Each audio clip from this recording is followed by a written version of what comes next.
going on, everyone? So another day, another team sells to keep the Lakers out of the playoffs. It's so frustrating. I understand the Clippers don't have Kawhi Leonard, right? But to just get ran through, the Sacramento Kings don't have Malik Monk. You still have Paul George, James Harden, Norman Powell. You have everyone else. But you can't even go down by like 30 at one point. It's like, come on, man.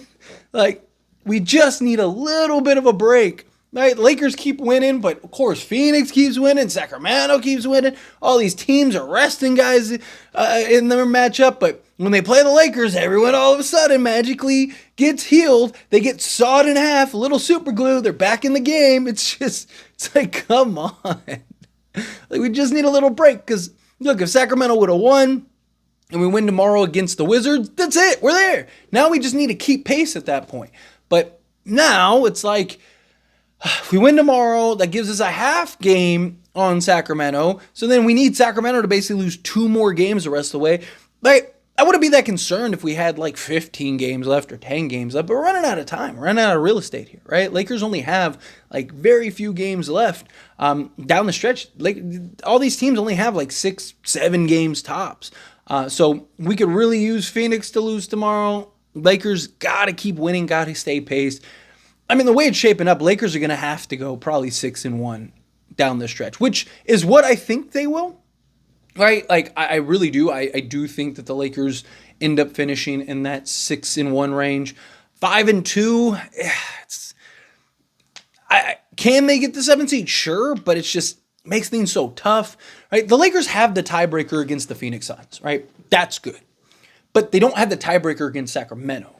And the other thing is, if it finishes in a 3-way tie, let's say the Sacramento, Phoenix, and the Lakers all finish with the same record, the Lakers are the bottom of that because it goes to the divisions. And the Lakers lost 4 straight to Sacramento.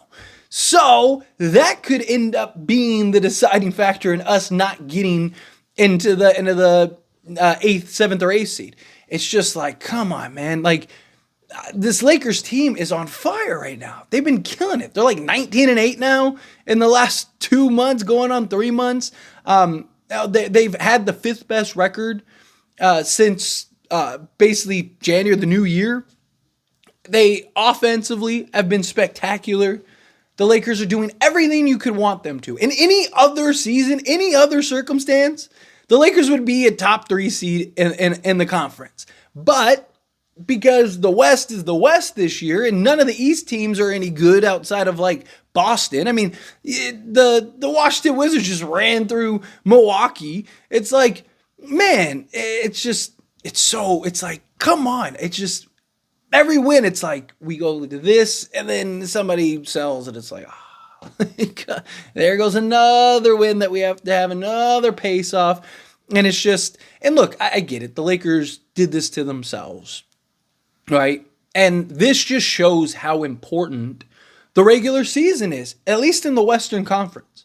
Right? The Lakers literally were 5 games over 500 and just won the in-season tournament. We're looking like a team that was going to be competing for a top 3 seed. And then they have just one stretch, a 13-game stretch. 13 games out of 82. 13 games in which they go 3-10. And it's cost them. It could potentially cost them everything. It's cost them a lot to this point, but it could cost them. I mean, the Lakers could finish like 10, 11 games over 500. They're 10 games over 500 right now. If they win tomorrow, they'll be 11 games over 500. 11 games over 500, and they would still be the 9th seed. The 9th seed. That is crazy. Since the play-in has been introduced, right?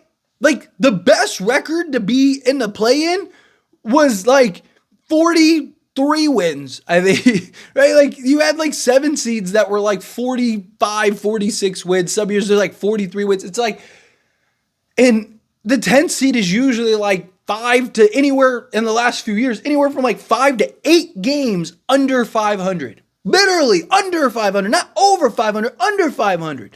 There was that year that the Clippers ended up, like, they were basically 500, ended up dropping, and who was it? I think it was like the Pelicans, somebody ended up leapfrogging them, and they were like 7 games under 500 or 6 games under 500. It's like that's usually the case. Usually, if you're in the 9th or 10th seed, you're usually like a handful of games below 500, right? But not this year. Literally every team in the Western Conference is like 10 plus games over 5. I mean, you want to talk about a gauntlet. This is a gauntlet. And it's like, look, I still have full confidence. I'm not like, my confidence isn't swayed. It's just frustrating, right? This is just kind of like me venting, as I'm sure many of you are right now. And of course, let me know your thoughts and opinions down in the comments. But it's just like, I know one of these teams is going to fall. All right, I do believe the Lakers go 6-1. Like, the Lakers are going to handle business. They just handled the Toronto Raptors. I expect them to beat the Wizards, and I do think that they beat the Grizzlies later on. So there's 3 games right there. You got the Pelicans and the Warriors.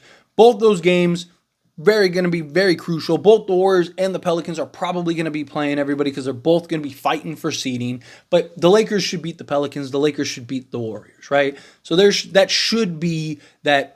It's the Cavs and the Timberwolves. Those are the 2 games that I have the most concern with. I do believe the Lakers win at least one of them, right? Problem is like, if it wasn't a back-to-back, I'd actually be pretty confident the Lakers win both, right? But the fact that it is a back-to-back and it's like, you play the Cavs, that's probably, I'm not saying the Lakers can't, but more likely than not, you're probably not beating them by 30 and resting your starters in the fourth quarter. So if that's a tight game that, ends up being this like back and forth, just struggle game, then, now you got to bounce back from that and now jump into a tough game against the Minnesota Timberwolves. Both teams have something to play for. Like it's not like they're just going to, let's rest guys like whenever the Kings or the Suns come to town. That just shows how feared the Lakers are.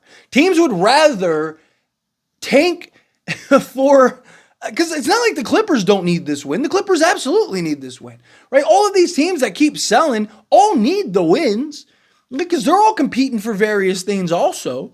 But they would rather sell a game to a team that's ahead of the Lakers than run the risk of the Lakers going into the playoffs. If that doesn't tell you everything you need to know about the Lakers, I don't know what to tell you. Right? Like, teams aren't selling just to sell. They're selling because clearly, I mean, if it was just a game here and there, sure. Guys miss games, but Kawhi Leonard's been Mr. Iron Man this year.